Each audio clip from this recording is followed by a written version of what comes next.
Hey everyone, Arcade here to bring you a story today.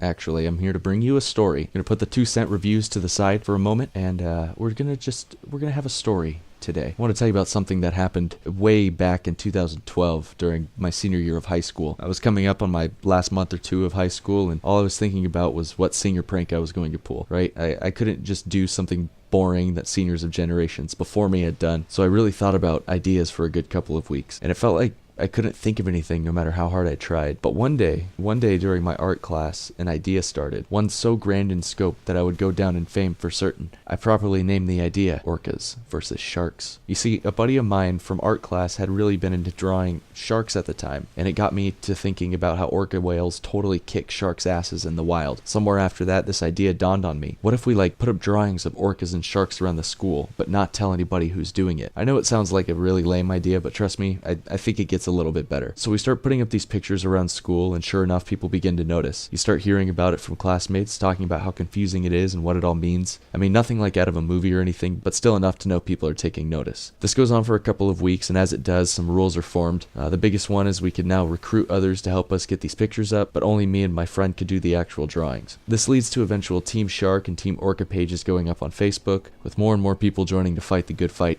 every day. I think in total, the number of all participants was at least 150 or so. So we were coming up on the last few weeks of school, and this whole shark versus orca thing had really taken off. People now knew that there were teams. The team mascots took turns appearing on the daily school news, and even some teachers were taking sides. But sadly, it was time for this great thing to end. So me and my friend both decided that the next day would be the day that we go all out and just see who can make a bigger statement. I stayed up all night long drawing these huge murals of orca whales and get to school really early to put these things up. Another friend of mine and I painted orcas on every school window on campus with window paint. Nothing permanent. I'm not a total asshole. And put up these huge posters I drew up the night before. Sadly, I think that the winner ended up being my friend though, mainly because he had more stuff up and went to greater lengths to get them up around campus. Good job, buddy. Did great. Anyhow, so I have one more drawing to put up, right? This huge 7x4-foot poster covered in orca whales. It needs to go up somewhere where everyone can see it. So naturally, I crawl up on the school roof and tape that bastard down like it was the last orca mural I would ever tape down. And sadly it was, because I finally got caught. I hear some security officer. His name was Ron. I remember that. His name was Ron. I don't know why I remember that. He had a handlebar mustache. Hey Ron, if you're watching this, how you doing? What's going on, Ron? Or just anyone in general named Ron.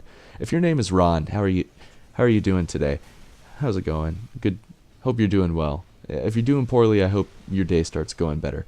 Anyways, back to the story. So I hear a security officer yell at me, screaming to get down. He's finally caught me, etc. So I crawl down and I am promptly escorted to the principal's office, and by now the school is full of students. I could hear some of them cheering, some of them booing as I walked to the office. I sat down and was asked by a police officer what gangs this was all affiliated with and what it all meant. I shit you not, this was a question an officer asked me. I don't understand it. I had to try with all of my might not to laugh. It was so difficult. It was one of the most difficult things I've ever done. I explained the entire thing to them and had to write down the names of everyone involved. Everyone. Like all 150 people. If I didn't, I wouldn't be allowed to walk during graduation. So I ended up getting suspended for 2 days. They even banned any clothing items with sharks or orcas on them for the rest of the year. I ended up graduating not too soon after, and the last time I checked, one of my old teachers still has a couple of shark and orca drawings hanging up in his classroom. I don't know what prompted me to tell you guys this story. I just thought it was something that I wanted to do something different and tell a story today. So I told a story. I hope you enjoyed it. If you did, maybe click that thing, click that other thing, and I will see you all next time. Bye.